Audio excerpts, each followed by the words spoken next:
Hello. Bit of an echo on here.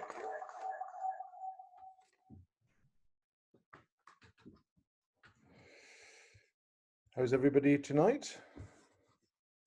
I know you can't say anything just yet because I've muted everybody at the moment, just so until we get everyone to join. Yep, I can see all some fingers up. Or thumbs up. That's really great. There's about 20 of us, I think, possibly on the meeting at the moment. But I'm just waiting for a few more.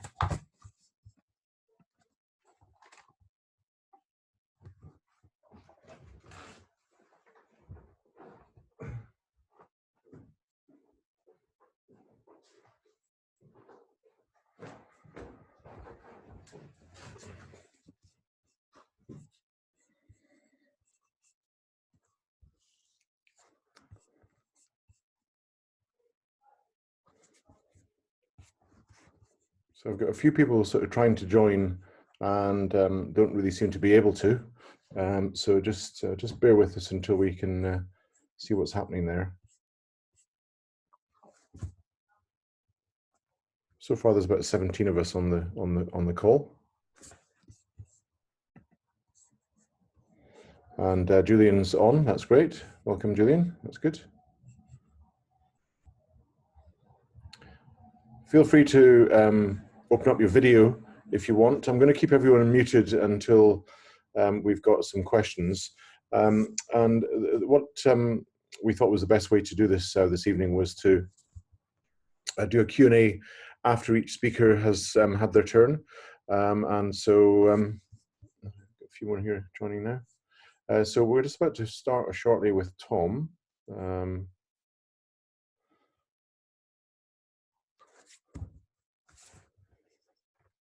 Okay.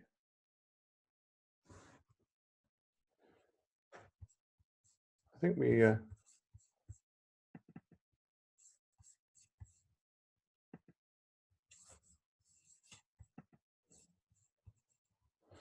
Yep, I think we'll make a start actually. So if I can, first of all, Tom, can you hear me all right over there? Yeah, great. If I can introduce Tom Ballantine. If I am struggling to hear people at my end, so what's happening to my speaker? There we are. I think that's better now. So the meeting's been recorded, partly because there have been quite a few people tonight who couldn't make it and wanted to possibly see the meeting afterwards. So I think we are planning to record it and to upload it onto the YouTube channel on Discover Assynt website. But we'll confirm that later and see if that's going to be possible. So first of all, let me introduce Tom Ballantine. I've known Tom for an awful long time, and in that time, Tom has gone from being heavily involved with Friends of the Earth Scotland to being chair of Stop Climate Chaos Scotland for, is it almost 10 years, Tom? I think it is. I'm going to unmute you now, actually. Can I unmute you? Yeah, I'll ask you to unmute. That's me unmuted now, Willie. Great. Okay. So yes, if I can introduce Tom, really is someone who's been deeply committed to environmental cause all his adult life, as far as I've known him. I first met Tom when I was about 21 or 22, and but it's been the last sort of 10 years that have been really quite, I suppose you could call it exciting, Tom, being chair of Stop Climate Chaos Scotland, especially with the various UN accords with Paris 2005 up to COP26 that was meant to have already taken place in Glasgow this year. Tom's got a presentation he's going to show, and I'm going to actually run that from this end. So I'm going to share my screen, and hopefully we will get that up. And then Tom, can everybody see that screen? Thumbs up? Yep. Yep, great. So Tom, over to you. Thanks, Willie. And if you could just go to the next slide, and I'll just say next. Rather cheekily, I'll ask Willie to do all the changes for me and just say next. So yeah, I've been asked to give a 10-minute crash course on the UN climate talks in Glasgow. And I'm just going to talk about who we are as Stop Climate Chaos Scotland, the key bodies and their role in COP26, what the science is telling us at the moment, the political and ethical issues for COP26, Scotland, the UK, and Stop Climate Chaos Scotland plans for COP26, the impact of COVID, and what can the individual and the community do. And I apologize now for having to do it so quickly, but 10 minutes is a very short time to cover quite a complicated issue. Next.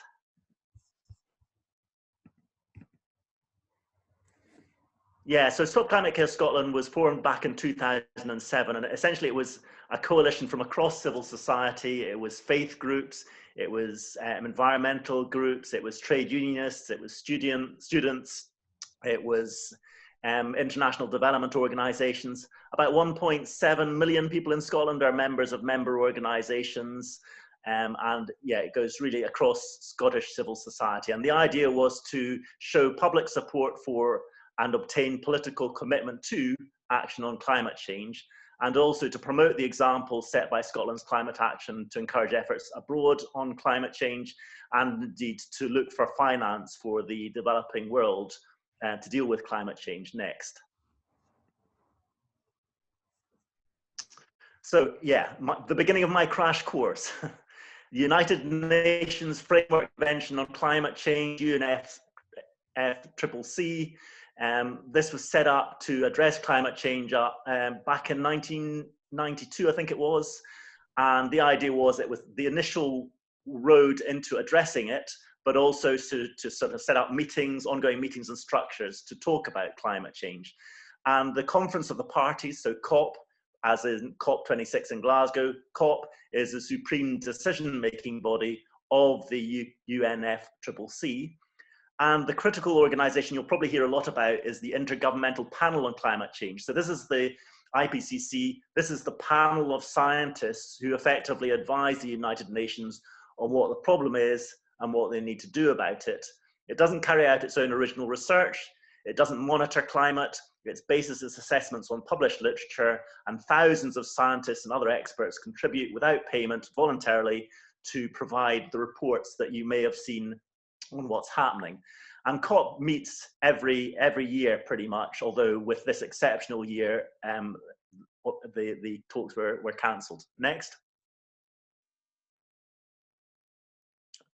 I say cancelled, they were carried forward to next year. So probably the one, if you've heard of any of these agreements or any of the stuff that's come out of COP, the COP21 Paris Agreement is the one that we've all kind of heard of. I was lucky enough to be there, kind of sitting in the, not in the main room, just in the room behind the main room when that decision was finally brought forward. And it's kind of revealing of my coalition that some people thought it was great and some people thought it was terrible. But in any event, I think the most interesting thing to come out of it was the commitment to holding the increase in the global average temperature to well below 2 degrees above pre-industrial levels, and to pursue efforts to limit the temperature increase to 1.5 degrees. And significantly, and it recognized that 1.5 degrees would significantly reduce the risks and impacts of climate change. So that we hadn't gone in there expecting 1.5 degrees to be mentioned. And when it was, that, as it turned out, was the most significant moment in that conference and the most significant thing to come out of it. And bear in mind, that's what, about 190 nations all agreeing to do something, which was no mean achievement with what was quite a complicated document that came through. Next. The problem with the Paris Agreement is it turns on voluntary contributions. Too little is currently offered. So I used to say in this talk beyond 3 degrees, but with recent announcement, I think we're heading somewhere up between 2 and 3 degrees. The action isn't offered quick enough, and it doesn't do enough for the developing world. Next.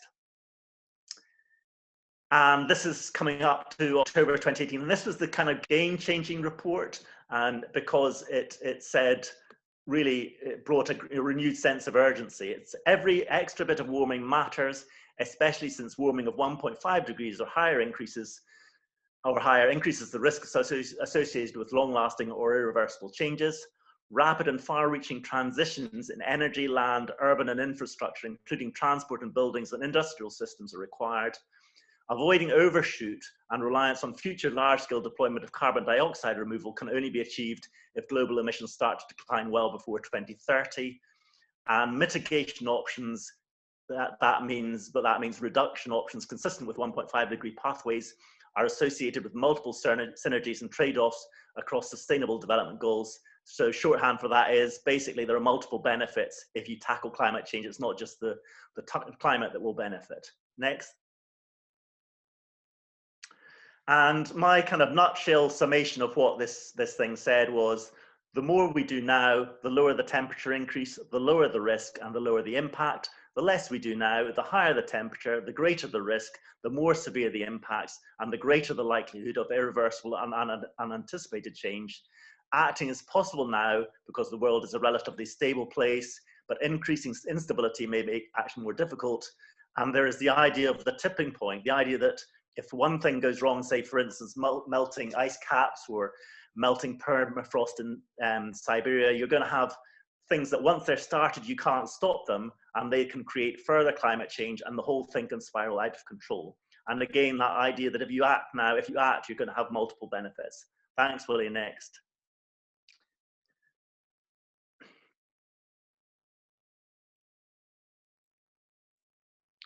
And I'm sorry, it feels very gloomy giving this talk, but I've got to be honest with you. That's what the consequences of inaction are.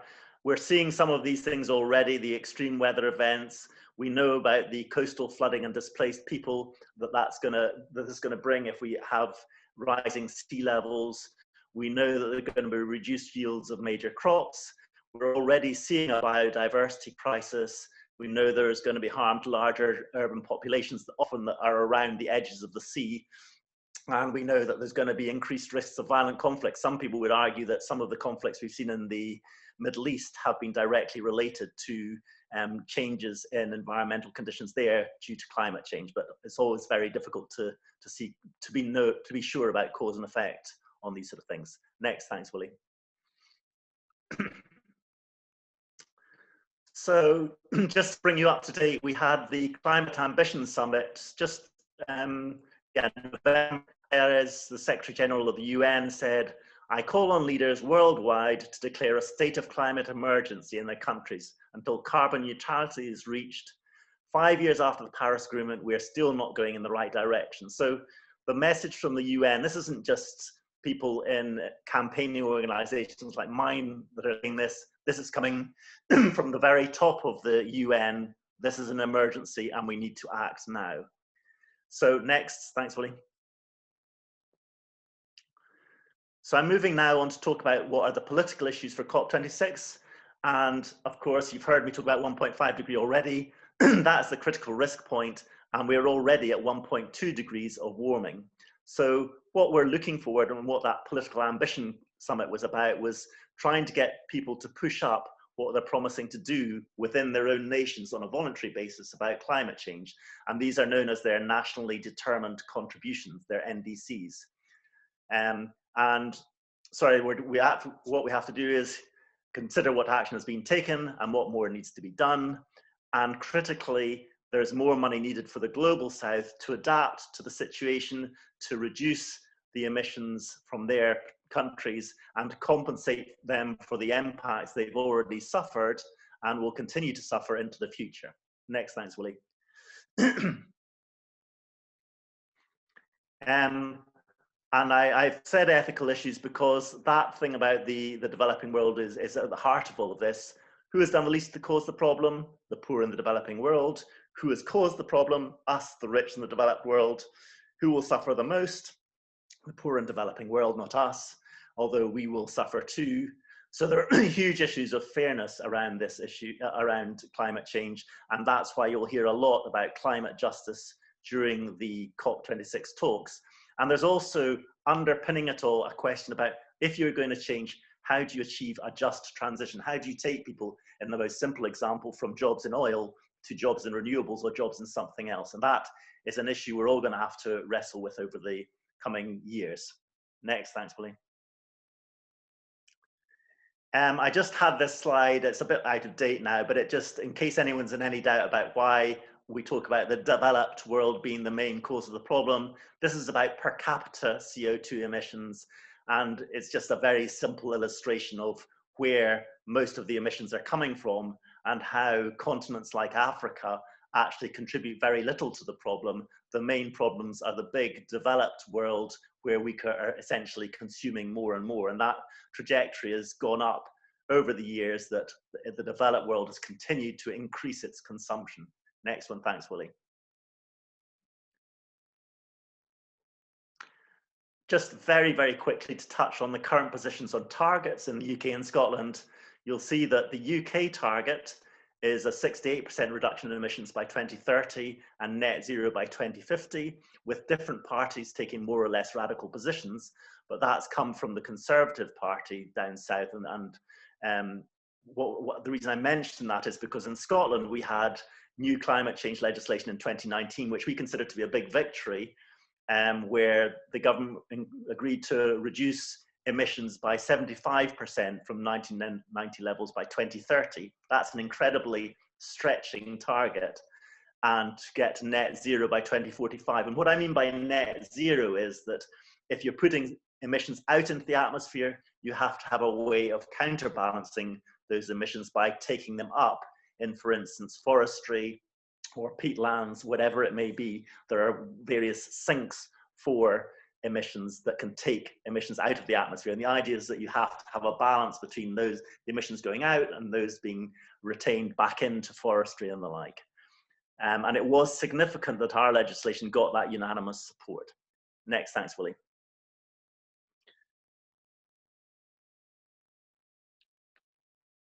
As you'd expect, our plans for COP20 are to put pressure on Scottish and UK governments to bring action to match the targets they've got, to put pressure on the international community for better targets and more action, for finance for the global south across Scotland, the UK and the international community. And we're playing a very practical role in hosting the international community. So we're providing accommodation through, we're setting up a kind of equivalent to Airbnb for people from all over the world to get access to accommodation from volunteers in Scotland who want to offer the accommodation. And we've set up a thing called the Climate Fringe or Climate Fringe website, which I would recommend you go and have a look at. There's lots and lots of stuff going on online leading up to COP26.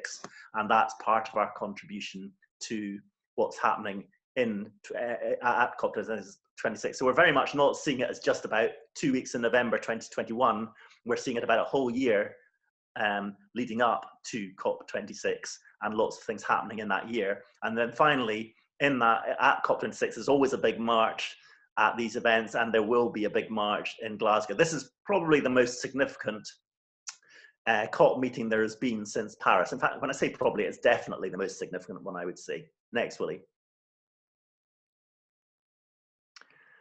I was asked to just comment briefly on the impact of COVID on COP26, and I suppose the most obvious thing is that general reflection about the way all of us have paused, thought about what really matters to us, and come back with conclusions often about health, nature, clean air, community, family, things that are not to do with massive consumption, not to do with endless economic growth, but things that are closer to home than that.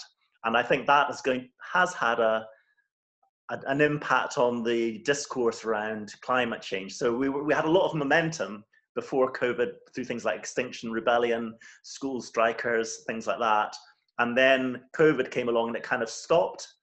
But I think as we come back from COVID, I'm beginning to see a renewed momentum for change. And the fact that COP26 has been set back 1 year because of COVID, so it was due to be November that's just passed, and it's now November next year in Glasgow. The fact that it's been set back, I think, has given more time for things to move on a bit. And you've got China committing just recently to net zero by 2060. And of course, the USA, who withdrew the day after the presidential elections, because it takes 2 years to withdraw from the Paris Agreement. We've now got Joe Biden saying they're going back in. We don't know what he's going to say, but it's going to be a lot better than what Donald Trump would have said about what they're going to do towards Paris. Next, thanks, Willie. We're getting to the end of this, so I'm hoping to keep within my 10 minutes or close to my 10 minutes. Yeah, different priorities are there. So coming out of COVID, but I think we were talking about this anyway, and it's really about shifting away from oil to renewables, and Scotland's got an excellent story in renewables because we produce a heck of a lot of electricity from renewables already, and that's going to have to increase dramatically towards 2030. We've got a big emphasis on home energy efficiency, the obvious thing about people getting help to insulate homes to make them energy efficient, and the much more difficult problem about how do we heat our homes and move towards things like air source heat pumps, and to somehow getting us all away from using gas for heating our domestic and industrial properties. That is a big, huge issue for the future. Different transport priorities, so more emphasis on walking, cycling, public transport, and less emphasis on the car. And I should mention also home working as being one of the things that we think has emerged from the situation over COVID, that people are a lot more interested in working from home, and crucially different priorities for the land and the sea. So changes in practices on farms, more restoration of peatland and maintenance of peatland, which will be no doubt very significant in your area, and the question about forestry, planting of more trees in the UK. Next, thanks, Willie.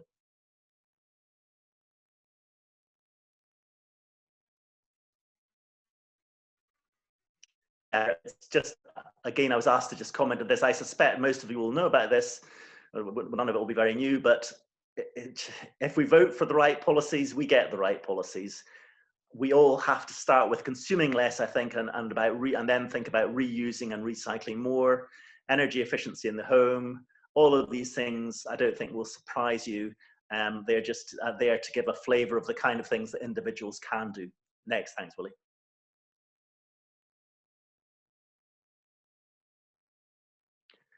I just sort of chucked this in there because it really is, I think, something that we all need to be thinking about is, what does this all mean for our economies in the future? There's a huge battle going on about what actually represents prosperity and what do we need for happiness.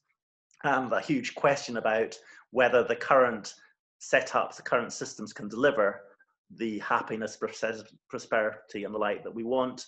So how do you get sustainable development with better measures of value? These are questions that are going to be around next year, and I suspect for the rest of my life they're going to be floating around. Next, thanks.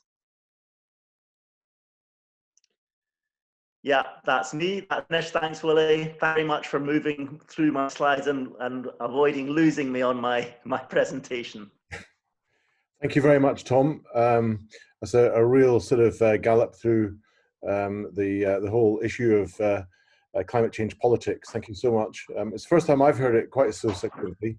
But there's a lot to take on board there.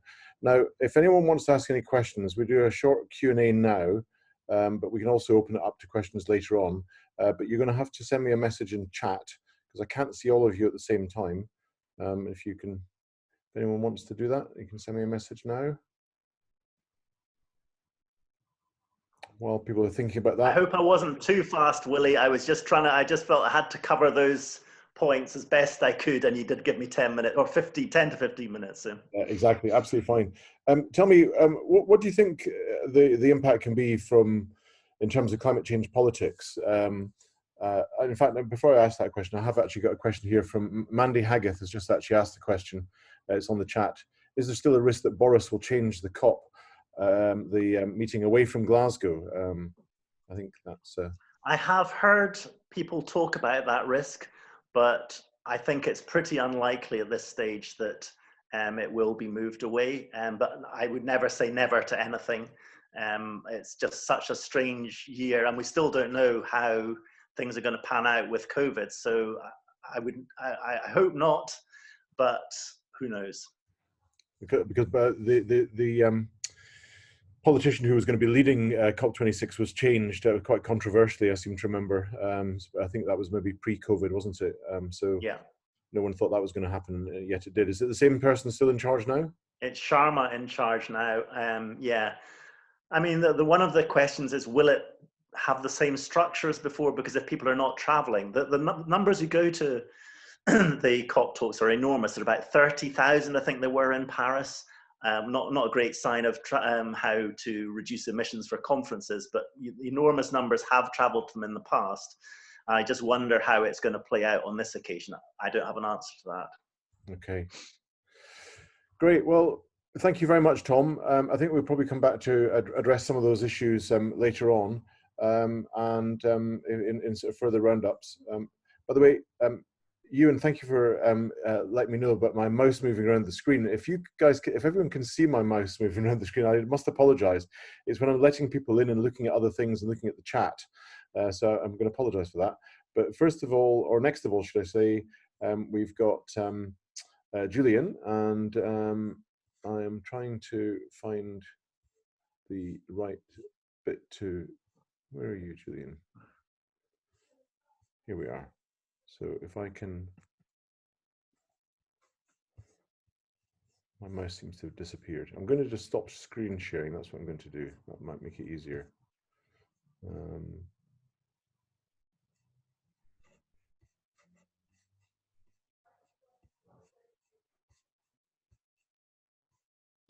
Here we are.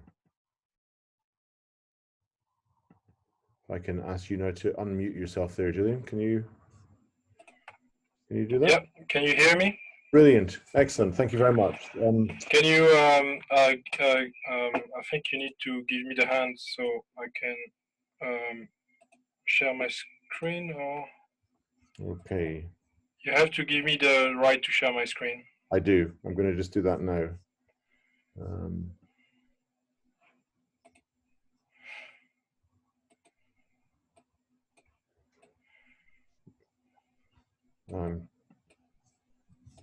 Hold on a second. I need to get out of this one that was just in. There we are. That's a bit better.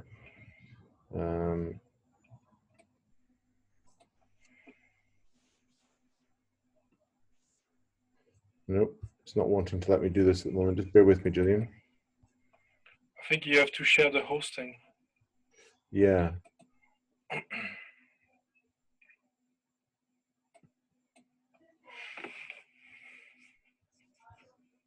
Nope, it's not wanting to.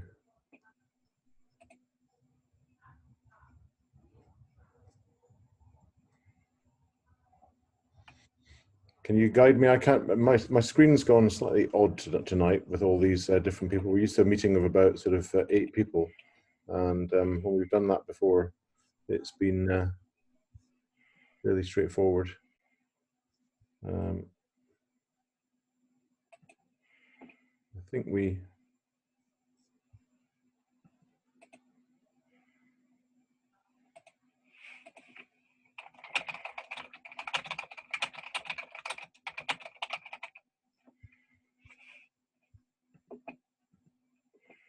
Yeah, I need to make you host. I can't actually find. Can anyone tell me how to do that? I thought I had that.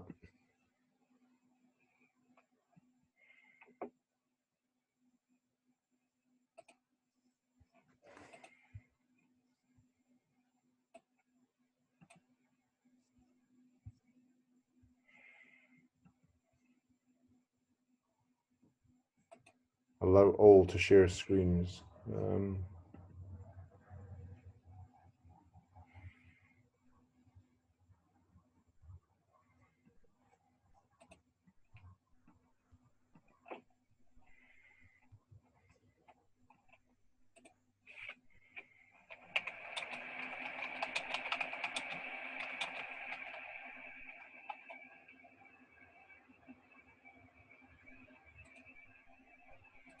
Yeah, the advanced settings don't seem to just be there at the moment. I'm very sorry about this.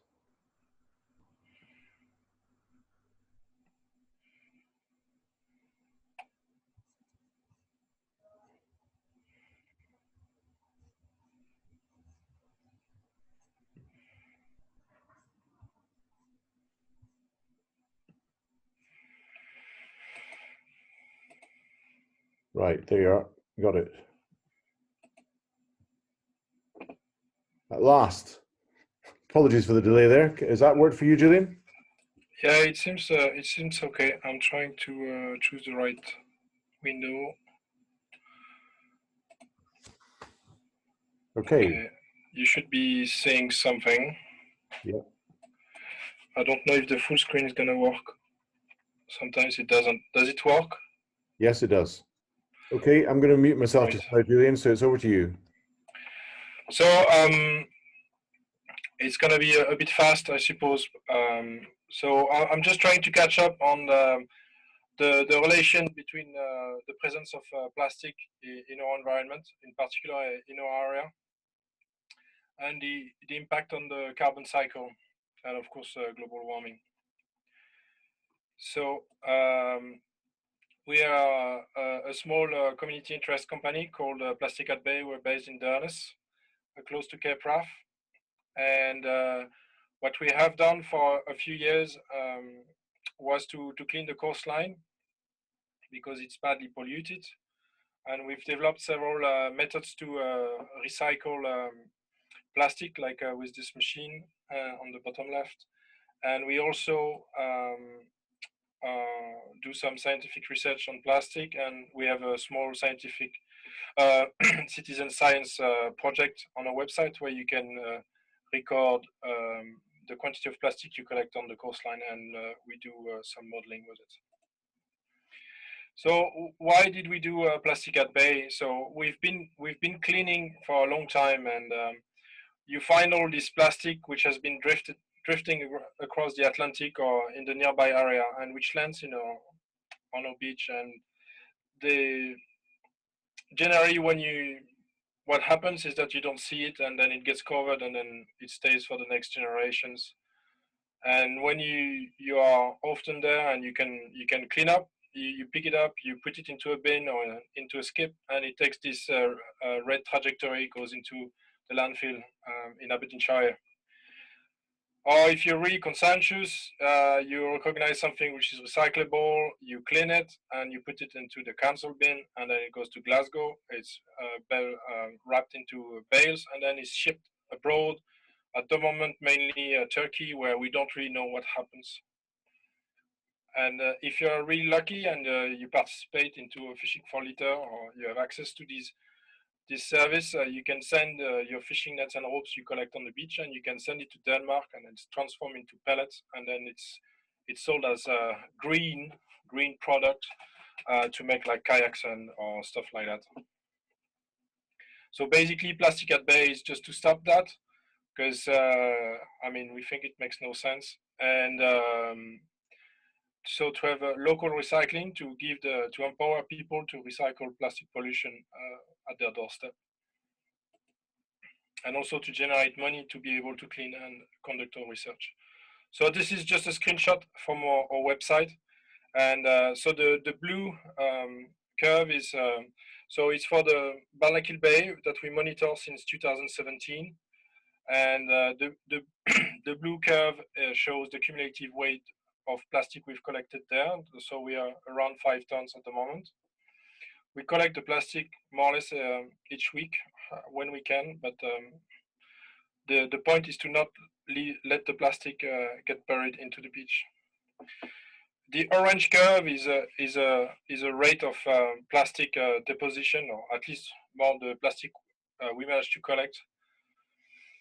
And you can see that it has a baseline, which is about it's on the right, 3 to 5 kilos a day. So every day there's 3 to 5 kilos of plastic which rise on the beach, whatever happens. And then there are peaks. And these surges in pollution are associated with winter storms. You can see this really large surge in December 2018, which was Storm Caroline. I think in 2019, I didn't find much, but it's most probably because I was a young father and I probably cleaned a bit less. And in 2020, we have the same kind of pattern in the winter. And you can see that we are, this winter, we start to climb, we are around 10 kilos a day. So about 1.5 tons of plastic arrive each year on a single beach. So that's really what happens, and it happens all over the area on some specific points. So what will happen is that if you consider that whatever you do, there's always going to be plastic which is going to leak into the environment. So the quantity of plastic which arrives will be a part of the stock and also a part of the production of plastic. And the production of plastic is planned to be increased like consequently in the future by the big major. I've done this exercise in 2017. I would need to update it with the the corporate plans, but basically the last time we knew how much plastic there was on Earth, like the best research in 2015, there was about 0.5 plus 13.0 kilos of plastic on Earth.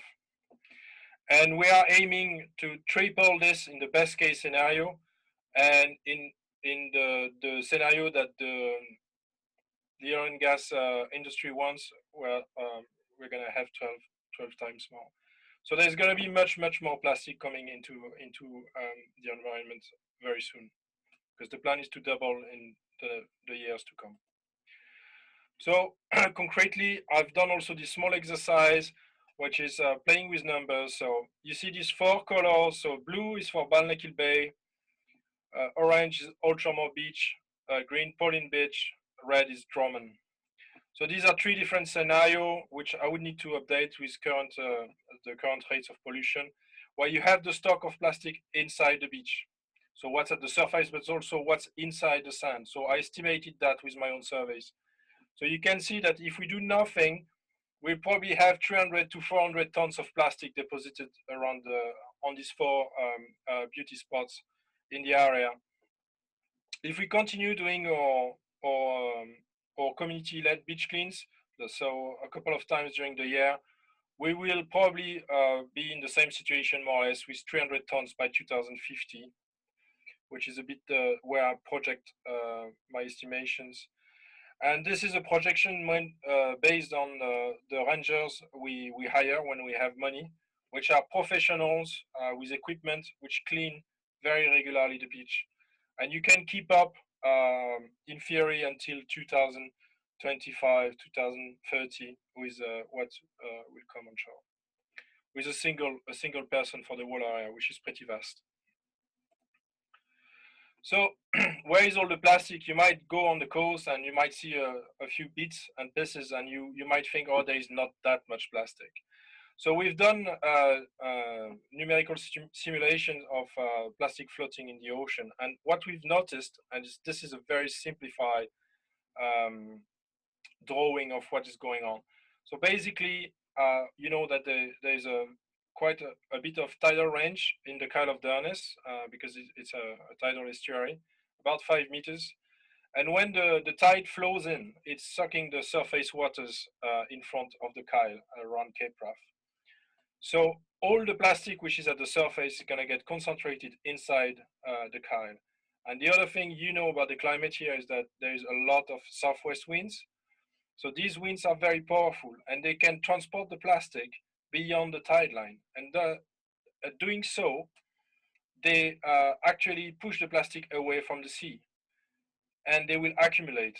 The sea cannot reach it, and we have a coastline which is basically an accumulation of plastic with a bit of soil and sand in places. So the other phenomenon, which is for these big plastic pollution surges, is the relation with storms. When you have a storm, the profile of the beach, and you have observed it in winter here, is going very, very low. So the waves are going to dig the profile of the beach. And the waves and these storms, they will transport a lot of plastic too, and also move a lot of plastic. And all the plastic will be deposited really deep like this. And when the storm comes, in a few days, it's totally buried and completely covered in plastic. Hence the importance to have rangers to clean, or to organize events to clean just after storms like these ones. So now I'm gonna try to jump to the carbon cycle. So, and you will see why. So you know that the ocean is a huge buffer for carbon. And one of the main imbalance in carbon, so where one of the main carbon pump is the marine biota here, with a very negative balance. So the marine biota is very important, but the marine biota is extremely threatened today. We find plastic in absolutely all the kind of organisms in all kind of geographies. And here I've selected a few pictures with fish with plastic in their guts, fish with plastic in their guts, this is electron microscope photograph of plastic from the guts of langoustines, from prawns, from Scotland. All the prawns, all the mussels on the coastline have plastic in their bodies, etc., etc. And of course, there is the more spectacular and problem of the entanglement that we find. This is also a picture from Scotland. So it's absolutely everywhere. And the other issue there is, which people don't really hear about, is nanoplastics. And you can type nanoplastic online, and you will find all kind of awful story on how dangerous it is. We know that even vascular plants now can die of of pumping nanoplastic through their roots, because nanoplastics are so small that they go through the membrane of your cells.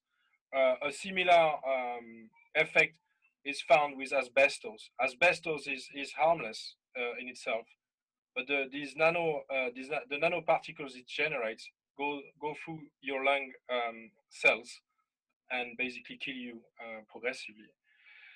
You have to know that plastic is not stable. Whatever you do, it's a big piece, and then it's gonna become a small and smaller piece, and there is nothing you can do to stop that except burning it.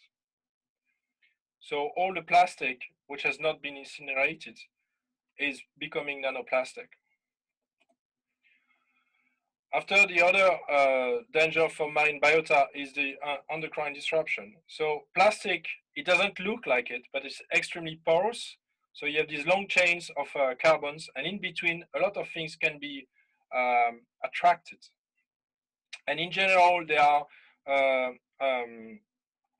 hydrophobic molecules, in particular aromatic cycles, and these are found in benzenes and in a lot of flame retardants, DDT, all these molecules, and they look like hormones. And the thing is that since they are hydrophobic, so they stick on the plastic, and if you ingest the plastic, it's going to go through your guts because it's full of fat and dissolve inside your body. And this phenomenon creates makes mammals in particular sterile, and we know that from killer whales in Scotland, and and also from a bit from porpoises apparently.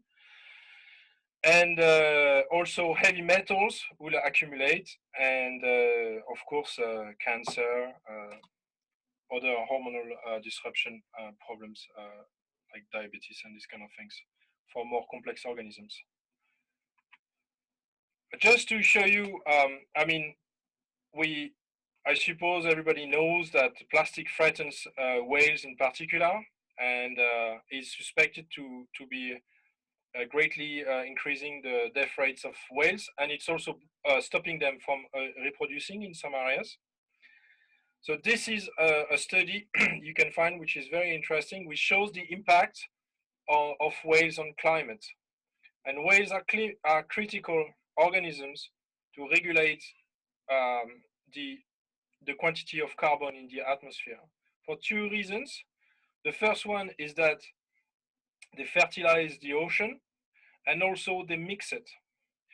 I mean, you can find all kind of details, but this paper looked at the impact. On the left, you have the biomass of whales, all whales mixed, and you see how it dropped because of whaling until the year 2000, and what was estimated as a carbon release associated with it.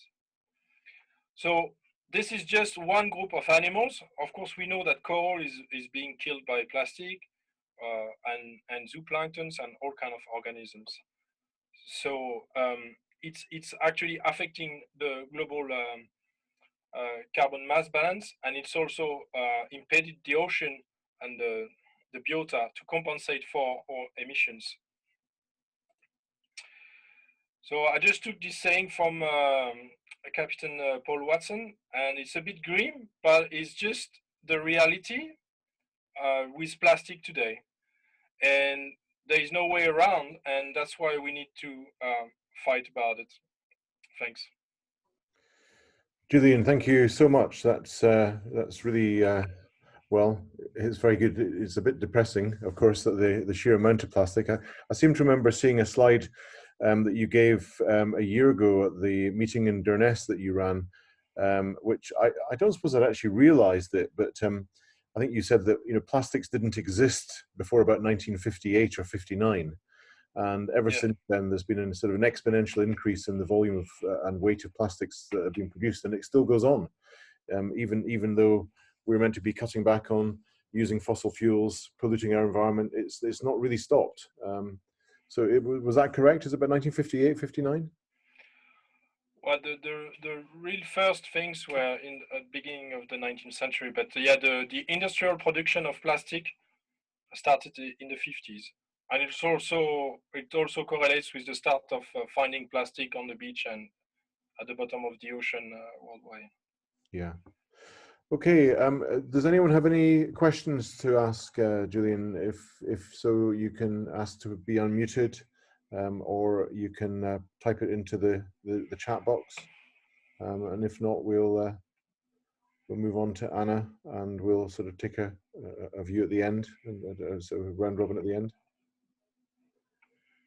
Okay, Julien, thank you very much indeed for that. So Anna, I'm going to ask you to unmute. Done. There we are. And can you do a co-host for me too, please? I think I should find it a bit easier. I'm just going to find you on the screen. Where are you? You've gone. There you are. There we go. Done. And welcome, by the way. Welcome, Anna.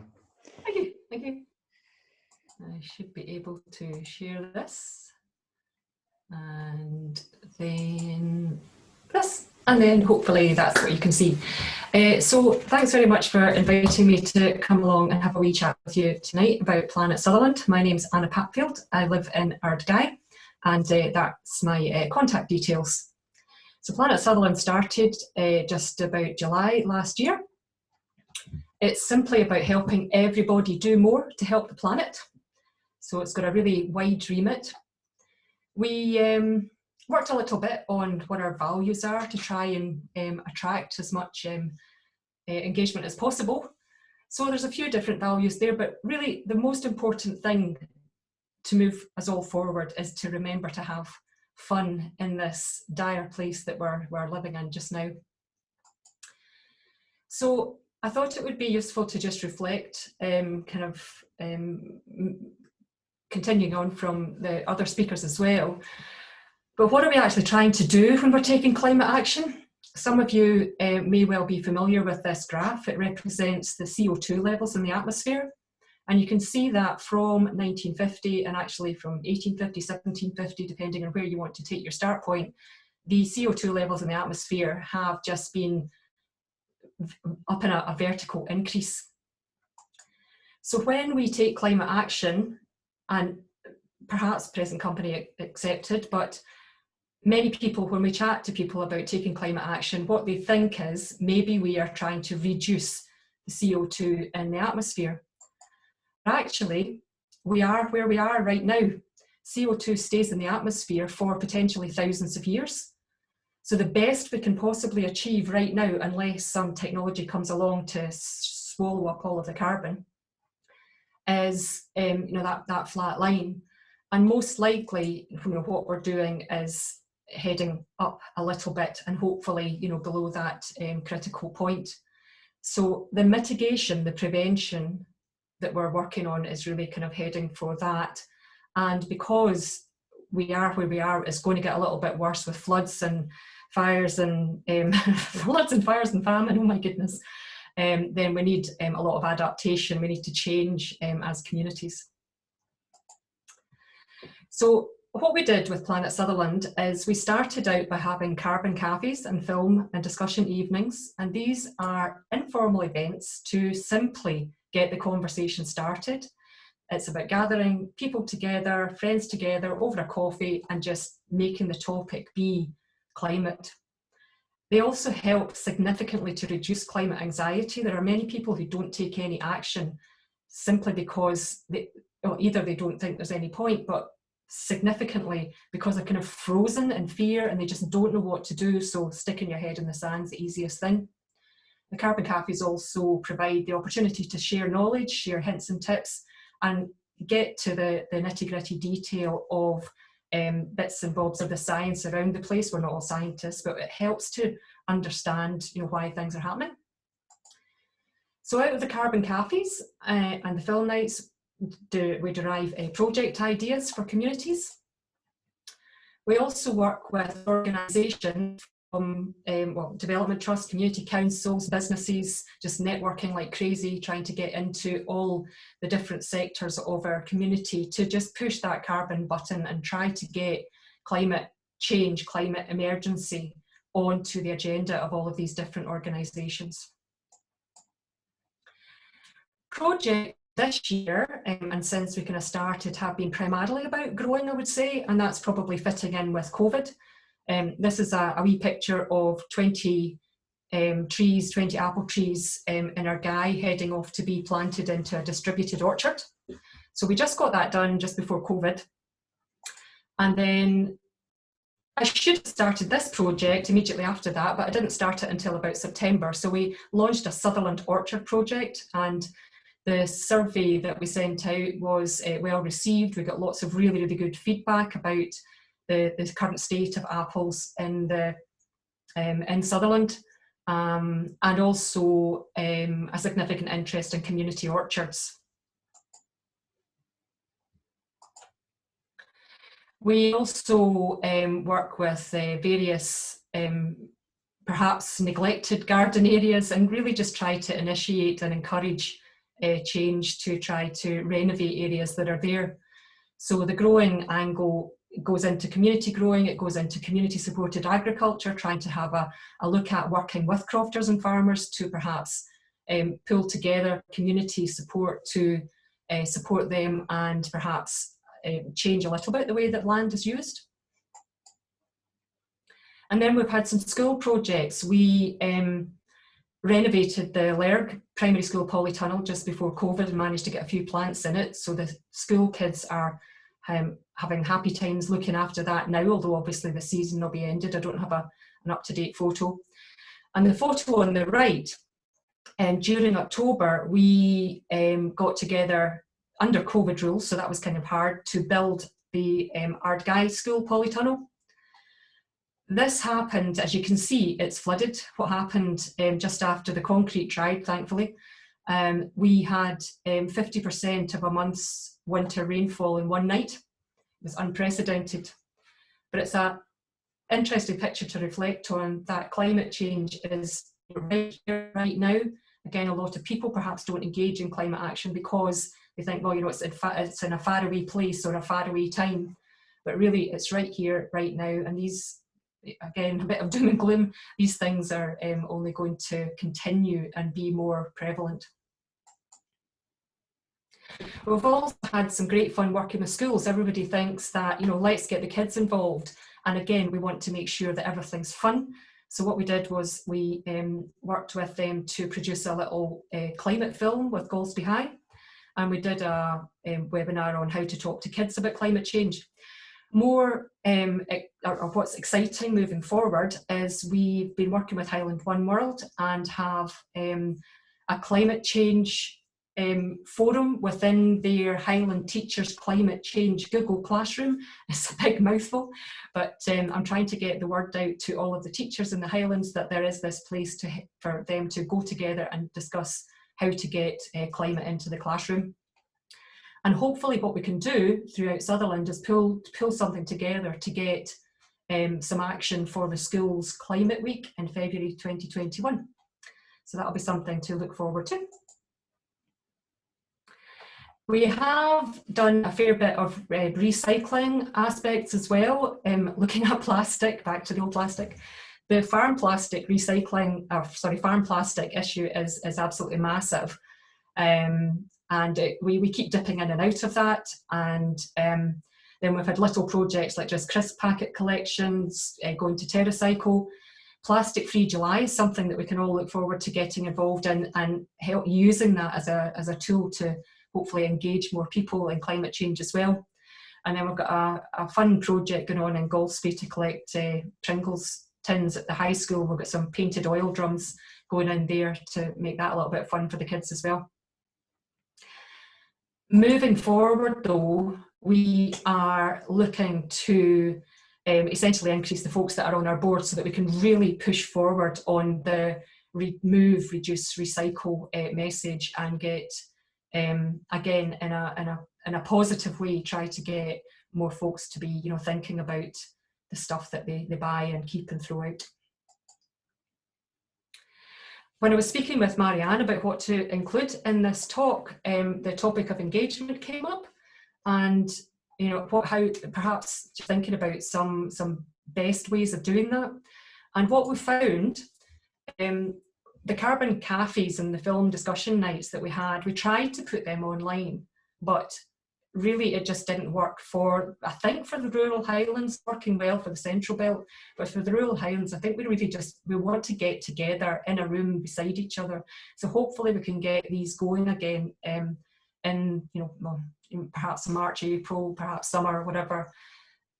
Being together is in the same place was really beneficial in getting the message out there, and COVID certainly just kiboshed that plan altogether. We started off with all of this going on in central Sutherland, but by now we would have had all of this going in east and northwest as well.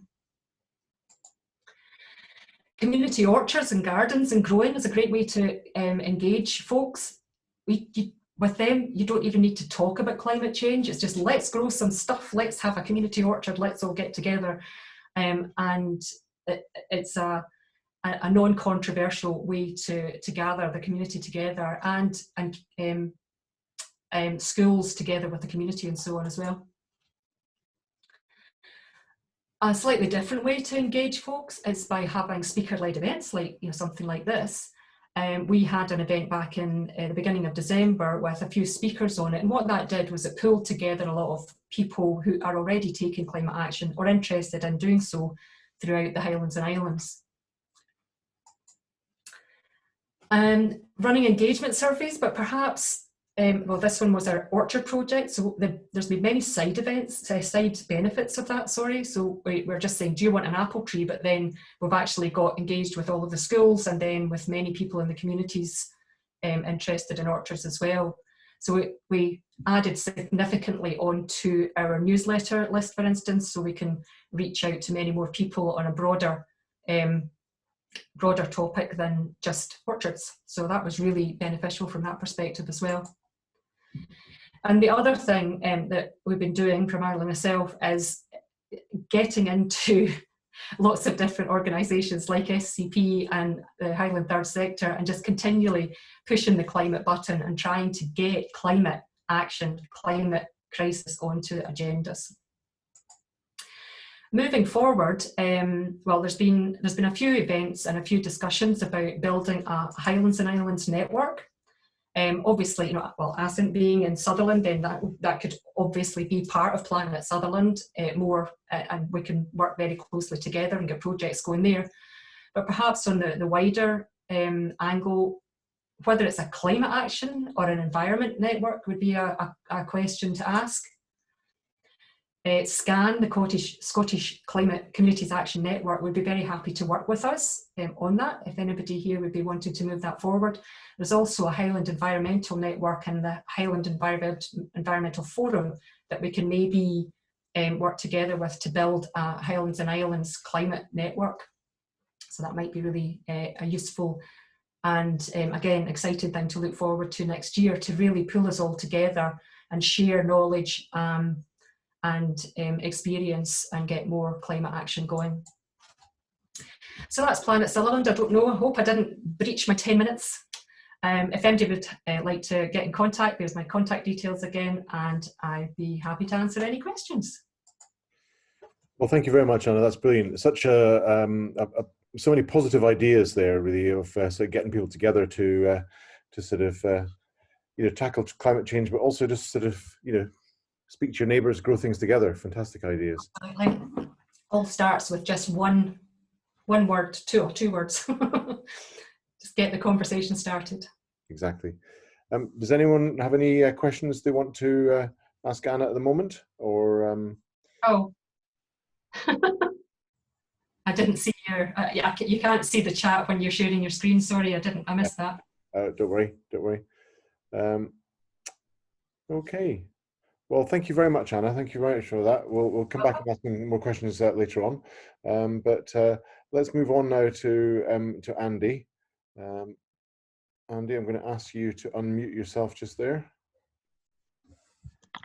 All right. Hi, Willie. Yep. Hi there. How are you doing? Yeah, I'm fine. Let's hope this works. I'm going to make you a co-host, so you can.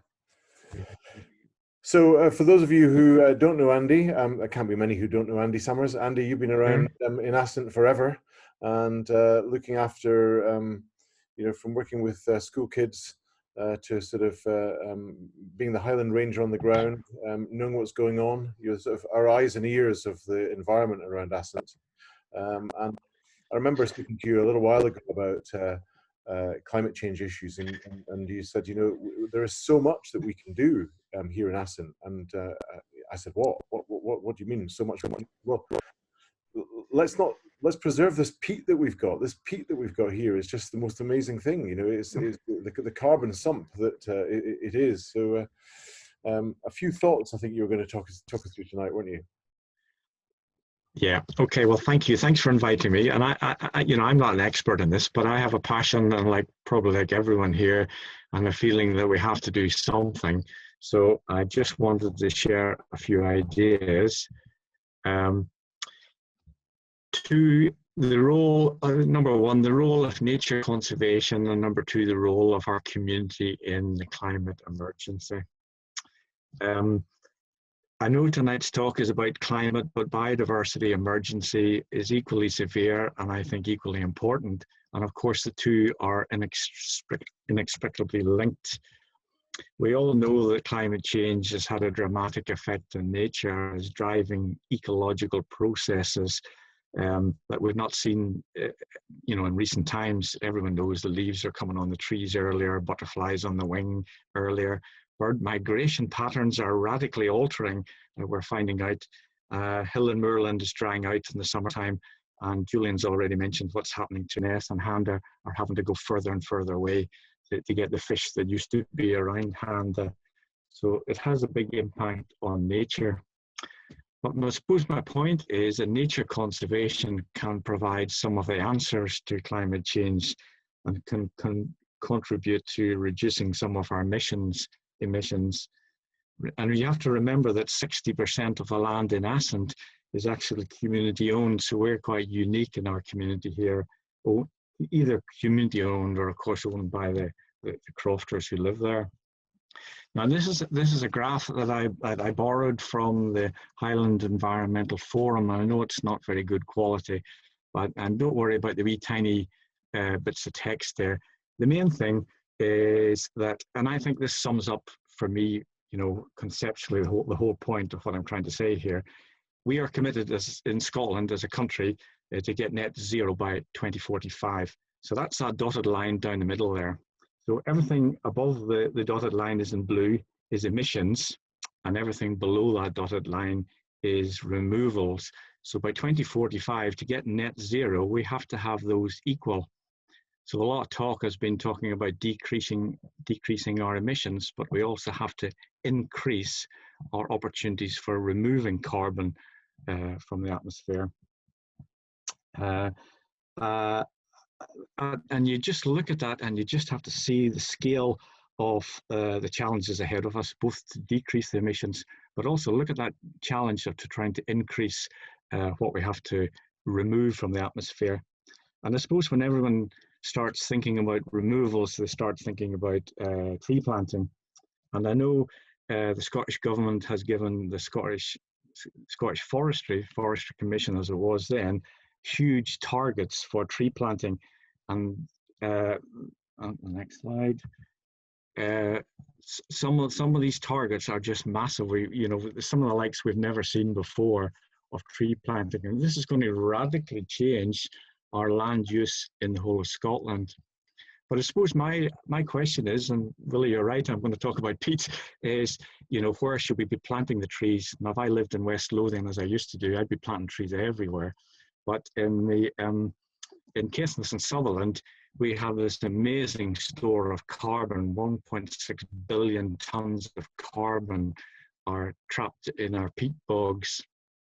Now, not only is the carbon trapped in the peat bogs, but when an actively growing peat bog is actively taking carbon out of the atmosphere constantly. Of course, the converse is that if it's degraded in any way, it's actually giving off carbon, so the carbon is going back into the atmosphere. So not only is it stored there, we have to actually look after it and make sure it's in good condition. It's interesting that from 2022, I believe, that emissions from peat bogs, that's degraded bogs, will be included in the measurement of the carbon inventory. So that's going to be quite interesting. And I think in Assynt, because we have so much peatlands, and if we did an inventory of how much emissions of carbon and how much carbon's taken in, I think we in Assynt would do quite well, because we're surrounded in all this peat bog. That doesn't mean we haven't a lot of things to do, but it means we actually have a vital sort of role for the whole of Britain who don't have that amount of peat to look after, and we have to get it in good condition. I would like to go on to talk about blue carbon and the potential for eelgrass around our coastlines for managing it and even planting eelgrass, but I don't really have time just now. But my main point is nature can be part of the solution for climate change if we have a look at what we have and what we can do in our area. So my second thought was is what we can really do as a community. Now, obviously, is the role for Westminster and Holyrood and the Highland Council, but it's already been talked about today. I think we can achieve a lot as a community. Individually, we all feel we have a bit to do and we have a moral, personal duty to do it. But I think when you get together as a community and as a group, you can actually achieve so much more.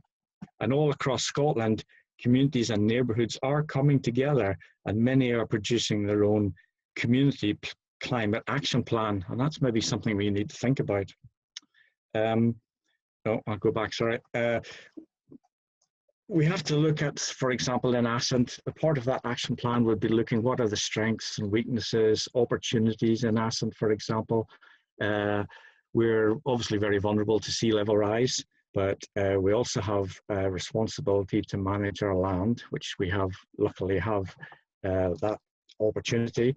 We're blessed with being surrounded in some of the best carbon sinks, the peat bogs, but we also are remote. The weather can be very challenging as regarding insulating houses, and transport, of course, is massive issues. So that all needs to come together to sort of redecide in Assynt where we can go and what we can actually effectively do. I was speaking with Sarah at the Lairg Learning Centre, and they've set a really good example of what is possible. They received a grant from the Scottish Government Climate Challenge Fund, and they're doing all sorts of things like growing local food and upcycling and things like that. But one thing they did mention was this Community Leader Climate Programme. I think it's run by Keep Scotland Beautiful, and they offer training and support through this programme. And I think it's like you do it over 8 weeks online, and you become this community climate leader sort of thing, which then you can go out to the rest of the community and you know, look at what you can do. They've also this carbon literacy program, which you can subscribe to. You can understand then what climate change is all about and how it will affect people and around us, and you can get a certificate. And I think it would be great if a few people from Assynt, for example, were able to move into that and to get that certificate as a carbon champion or a leader it is. I think all the different groups in Assynt, and we have so many, all the way from the sort of the preschool to the Coolide Wood and all the, you know, the community council, we all have a role to play, and everyone has to think about all the decisions. Oh, there might be small decisions, there might be big decisions, how that affects the climate as well. So you've got to, it has to go through the whole our society, really, and that's the place to start. So those are a few ideas. I don't know if that was 10 minutes, but that's me. Thank you so much, Andy. Yeah, it's some really great big projects that are possible here, but just by getting people involved, just by starting off, a bit like what Anna was saying, in schools. I do like the idea of these carbon leaders or champions. I think that is something that can certainly get people talking about it, get people discussing the impact of carbon in their lives, really. I've got a question. First of all, Maurice Tompkinson wants to come in, so I'm going to ask you, Maurice, if I can. Let me just find you here first of all, and then I can ask you to unmute yourself. There we are. There we are. I am muted. Okay. Go ahead, Maurice. Ask your question. Yeah, I've got a photograph to show, but I'll just talk for a bit first. So I'm Maurice from the Sanctuary in Stir, and I've got about an acre of land, which I'm just buying off the trust at the moment. I wanted to plant trees there. In fact, I've been planting trees already, but there's been a few problems. One is that if you don't fence the land off, the sheep get your trees and they're gone in no time, and it costs thousands to fence off a piece of land, even just an acre. Plus the rabbits will have a go, and so I've invented this little very, very low tech solution, which is like a fence and a tree protector all in one. So each tree has its own little individual shield. I just like to show it because the idea is that you don't need to fence off a piece of land in order to be able to plant trees there. So if the trust or if anyone with land was happy to have trees on their land, they can just be plunked there. It's basically a cylinder made of chicken wire and a piece of drainage pipe and three stakes, and you just knock it in. The idea I have is that, I'm hoping in about 6 months to start having visitors coming for training courses, and they'll be traveling from wherever, but let's say England, let's say they do a 1,000-mile round trip to come from England to here and go back again. Doing the calculations, I've worked out that the carbon footprint of that journey, I don't know what it is in tons or whatever, but it's equivalent to about 3 trees. So I'm going to insist on anyone who comes up to do a course plants the equivalent number of trees. If they're flying in from America, it might be 100 trees. I don't know what it works out at, but it's fairly easy to go online and do the calculation and work out what your carbon footprint is for each journey. So for the time being, they'll be able to plant on the land that I've got. I've certainly got scope for hundreds of trees.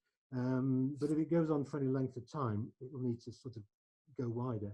And there's plenty of land just within a half-mile radius of where I am to plant thousands of trees. So my idea is just to tell you about this little very, very low-tech thing that costs a couple of quid to make, and see if I can get some agreement with whoever the landowners are, to just basically go and stick the trees there. That's it. And if what I might be able to do is just share my background and you can see it, or you can let me share the picture. I don't know. Yeah, you can do that if you want. That's fine. But don't worry, we can include it later on if. I could email it to you and you could send it around. I don't know. Yeah. Okay, great. Thank you very much, Maurice. Thanks for that. So I'm going to just ask Andy and Anna and Julien and Tom if they want to. I'll just unmute them just there. But do we have any more questions from anybody for our speakers, or any thoughts that they would like some of our speakers to sort of share their views on any particular topic?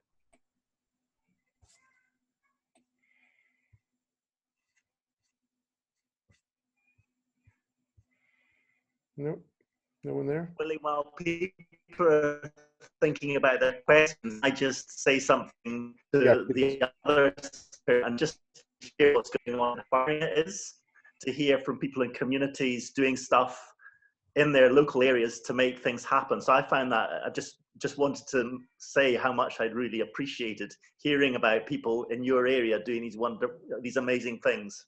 Thank you. Yeah, thanks for that, Tom. Yeah, there's a lot of interesting things going on. I mean, we're a very small population in Assynt, only of 1,000 people, but actually it's amazing. It's amazing what does go on. I'm just going to see if we can. Is that your screen there, Maurice, that you just shared? I think it might be, but I think I might just see if we can come off that just now. I could just back up Tom's, you mentioned the Climate Fringe. The Climate Fringe website is full of events, any time of day or night, any day of the week, you'll find something in there definitely worthwhile. It's a really useful resource to share events out as well. Thank you for having that. Yeah. Well, I think hearing all the things that are going on, just you know, the work you're doing, Anna, to sort of network and sort of get the sort of the climate and carbon words into people's thinking, into agendas. I think that's incredibly important. Yeah, the more of these kind of things, it's just sort of, we do need a sort of an online bulletin board that people can actually find out more about these kind of talks and sort of share ideas. Yeah. Well, one of the things that so the Highlands and Islands network idea has come from, you know, we need to be talking about this, and also so the network would be, you know, networks of organisations rather than individuals, although obviously individuals would be welcome as well. And part of that really is because there is so much going on in the islands and lots of individual communities, specifically in the Highlands and broader, that, you know, why reinvent the wheel all the time? You know, if somebody's already done something like, you know, developed a fantastic new tree guard, then let's share that across the rest of the area, or, you know, growing something, orange trees, mad, or strange beans or things, or working with crofters to get really good community supported agriculture going, then we need to share that information across. If we go too big, it's unmanageable, but keep it, you know, the Highlands and Islands would be a great geographical kind of area to build that network. So it'd be really good if we can do that. Oh dear, somebody's... Okay, Mandy, I can see Mandy just posted a question there. Mandy, do you want to come on and yeah, ask that question? maybe not. Yeah, I suppose I could even put the video up if need be, but our lighting is rubbish. Yeah, I mean, I feel guilty about raising it, but I mean, you know, the fact of the matter is that yeah, we've done loads of really good things already. Our woodland restoration and re-wetting of peat bogs and stuff, we've done lots of things, and because we own so much land, we are able to do that on a really big scale. But also we've got like our transport emissions. Has anybody calculated, well, that's one question, has anybody actually calculated what our community footprint might be? And what's the carbon footprint of the NC 500? All of these thousands and thousands of vehicles just trucking their way around our road system. And is there anything that we can practically do about reducing transport emissions in this part of the world? Given that I'm certainly, I mean, I try really hard to be green. I'm very conscious of this, but you know, I keep going down and filling the car full up with petrol again. I keep doing it over and over and over because doesn't feel like there's much of an alternative. We've got no buses anymore.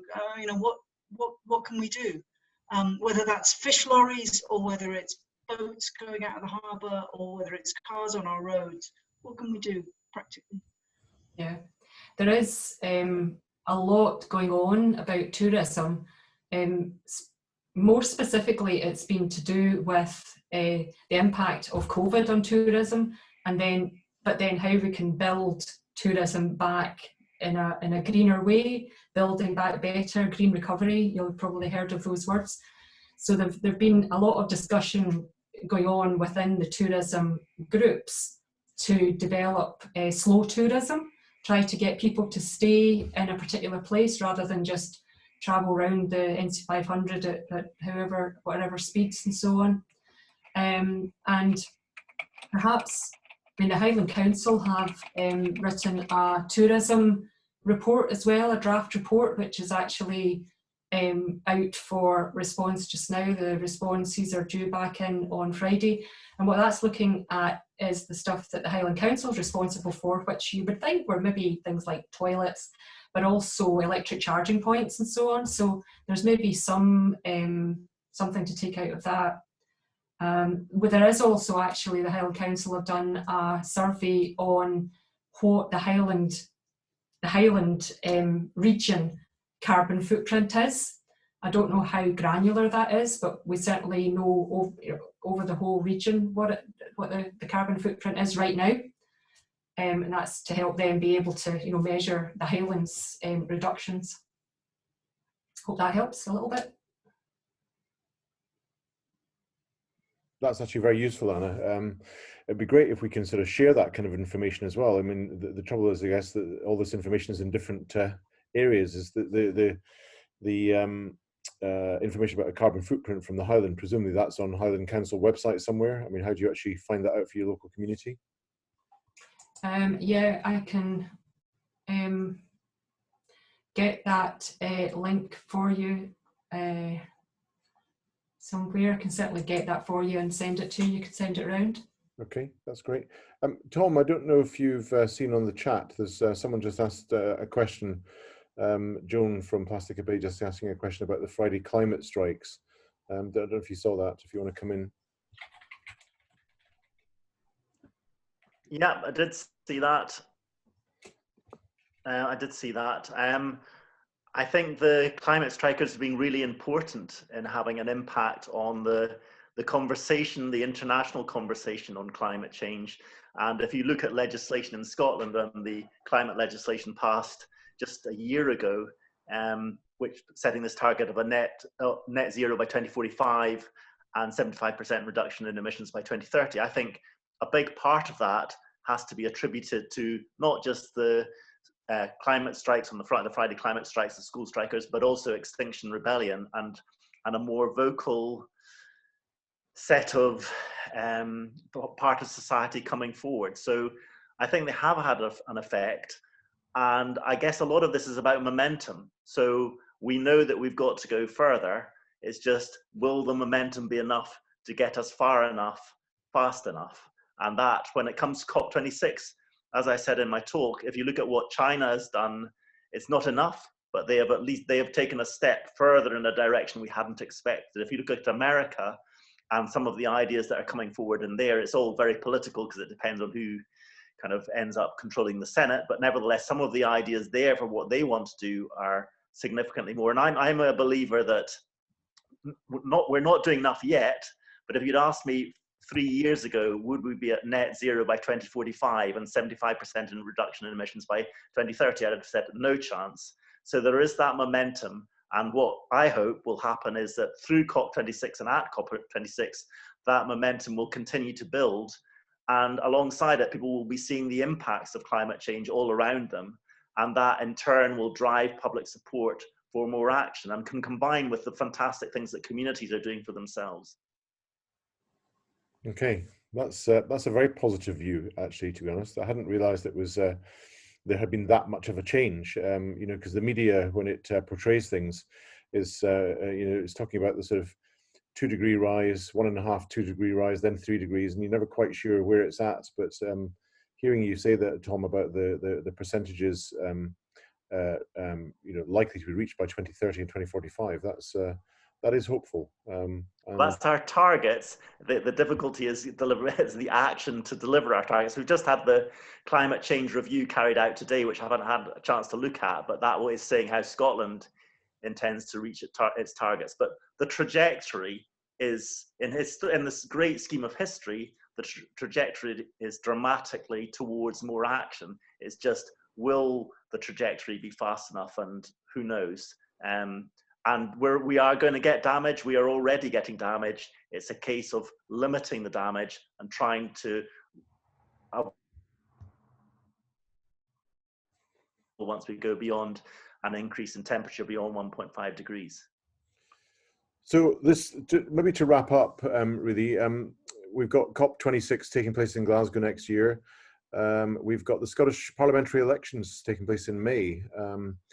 So, you know, Tom, you've been working with the Scottish Parliament, with MSPs to produce all these targets that have been, we've just been talking about.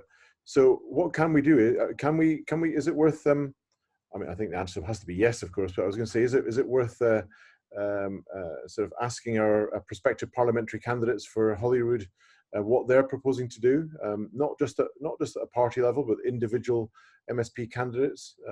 Is it going to be a good thing to have these elections coming up just in the same year as COP26? If I'm being asked that question, absolutely. And one of the most effective things that we have done as a campaigning organisation is arrange lobbying of MSPs by local constituents. We've arranged lobbies at the Parliament, but I think obviously to do it back in Assynt or wherever people are is incredibly powerful, and the MSPs have told us that. There's nothing more powerful than having one of your constituents sitting in front of them saying we need something done about this. Okay, well, I can see potentially another meeting. I can see Marianne there. Another meeting, Marianne. We're going to get our prospective parliamentary candidates for Holyrood up on a Zoom meeting, either that or Lochalinver Village Hall if COVID allows, and get them, specifically talking about climate change and climate action. Has anyone got any further questions? So I think it's 8:25, so I'm about to. Oh, Greg, if I ask you to unmute, Greg, do you want to come on in? I've asked to unmute you, so that's it. Yeah, I'm unmuted. Yeah, you are. Go for it. No, you're talking about 2021 with the COP. I just wondered, because a lot of these big venues have got fringe events going round about.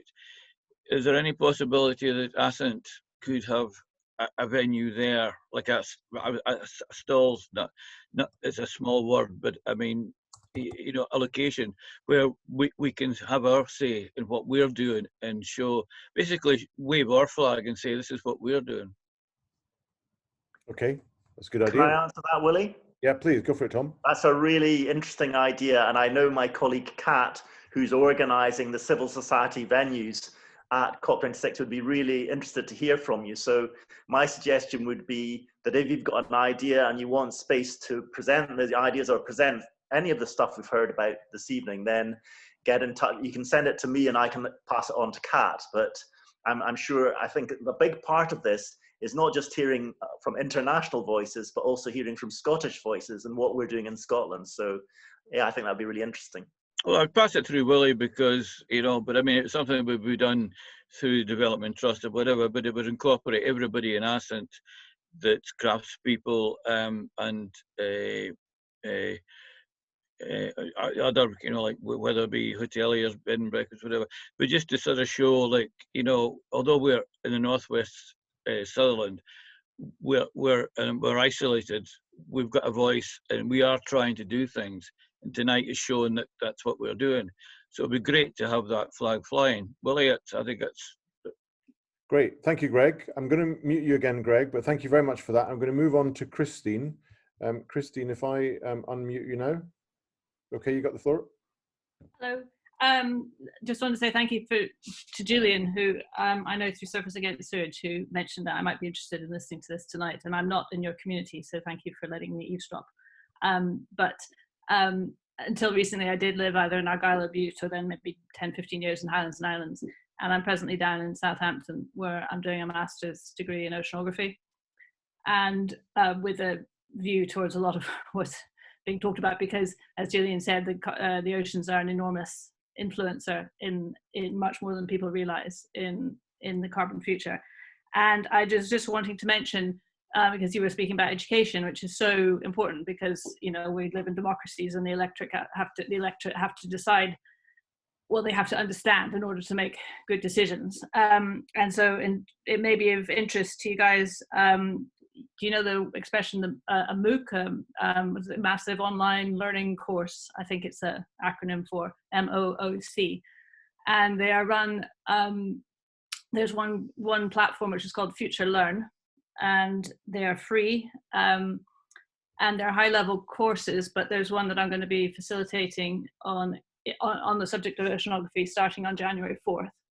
So anyone can sign up for it. And there's also ones, if you look on that platform, on climate change.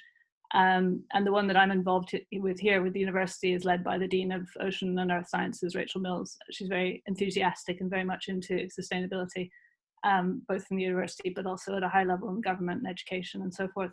So just to let you know, that might be an interesting, cheap, free way of getting some more educated people who can, really explain exactly how important this is. And I know a lot of the kids are really, really wanting to know more. They've been hooked in emotionally, they really care, but they can't withstand a conversation with somebody who doesn't see it their way, because they run out of science very quickly.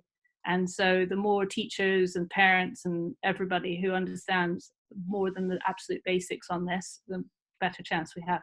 So thank you. Just have a look and see if that's interesting. Yep. Christine, thank you for that. We've got one more question coming up. Can I ask you just to maybe on the chat box just to post a link to something just there? And Anna's just posted something as well, but that would be great. We've got Nick, if I just, there we are. You were going to ask Anna a question. Yeah, thank you very much. Yeah, I'm also not in the community. I'm in Denmark, and I'm an old friend of Julien who invited me to participate. And no, I was really interested by Anna's presentation as well. And in particular, I mean, there was this small part when you talked about reducing climate anxiety. I like that because, well, I'm a scientist as well. I'm a geologist, so very much aware also, and I work with oceanography, so very much aware of the climate problem. And I was on a group of Facebook about the ecological transition, etc. And every day I was getting these bad news in the group, and I just stopped because I could see how it was affected my mood really at hearing all the time about this. This is really depressing, and that's how I realized. I said, okay, there is also this psychological dimension, which I don't have the impression that we hear much about it in the end. And of course, there is also it's important, of course, to educate our kids, but for the kids in particular, this is particularly, I think, affecting them if we don't know exactly how to talk to them about this problem. So that was more or less my comment and question. Thank you, Nick. Anna, do you have yeah, so climate anxiety is a real thing. It's not just a phrase; it is a recognised thing. And the short answer to that question is that doing something really, really helps. But the difficulty is persuading people to do things. And I mentioned, how do we get communities involved? Well, let's just go out and plant some trees. Don't talk about the bad stuff. Just let's go and plant trees because it's fun. So it's about, taking that one step.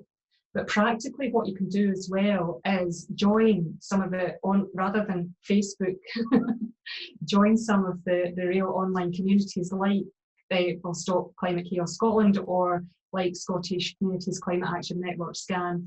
And look at some of the events, because when you're in a Zoom room of people who are talking about climate change and talking about what we can do, the energy that comes from those meetings is fantastic and really motivational. And obviously there's loads of ideas and so on as well. But getting communities involved, it really is just about that tiny, tiny, tiny little step. Turn off the tap whilst you're brushing your teeth, collect crisp packets. And once that wee thing started, then it's like, oh, that wasn't so bad, I'll do something else. And it's not really about focusing on, oh my goodness, doom and gloom, but it's just, oh, actually I did something and I feel better for it, so let's do more. Oh, and that was good, and we did something together, that was fun, let's do more. So it really starts to build the momentum and acceleration of action in communities and in businesses and so on and so forth. So that really helps. I've put, with respect to kids, there's a lot of stuff going on in schools, and there's loads of really great resources for teaching climate change to kids. I've put one link up there, where it's kind of about teaching kids about sustainability, about not wanting these plastic toys, but hey, isn't it great to play with a cardboard box? Some of us are old enough in this room to remember cardboard box Halloween costumes, you know, as opposed to going to Poundland and getting some tinsel thing, you know. So, and it's about having fun, you know, having fun with kids and helping them to know where food comes from and have a map, and here's where the food comes from, and let's have this for tea instead. So lots of fun ideas on the website that I've linked there, and loads of really great fun climate change actions for kids with books as well. Okay, Anna, thank you very much. Yeah, I'm still on. Actually, I thought I was muted there for a minute. Thank you very much for that. It's a very good way to finish. I'm going to close up just now by thanking all of our speakers. Andy, thank you so much for giving this the Assynt dimension. Tom, actually it's so exciting really that the next big step in climate change is actually happening in Scotland, and with the parliamentary elections, it really is time for us to get our campaigning sort of outfits on. And Anna, for all the sort of the tips and hints, and I think, you know, you're absolutely spot on. It's the sort of the little steps that we can make that add up to such a lot. And Julien, for the great work that you're doing up in the northwest of Sutherland, up around Durness, and highlighting the plastics issue, plastics pollution, which affects all of us, of course, but you know, we see it, those of us who live near the coast, we see it so much every day washing up on our shores. So thank you all very much indeed. I hope you've enjoyed this evening and taken quite a bit away from this. And as I said, in terms of the parliamentary elections, let's get together again in the run up to that, and I'm sure we'll organise something that you can join in once again. Thanks very much indeed. Good night.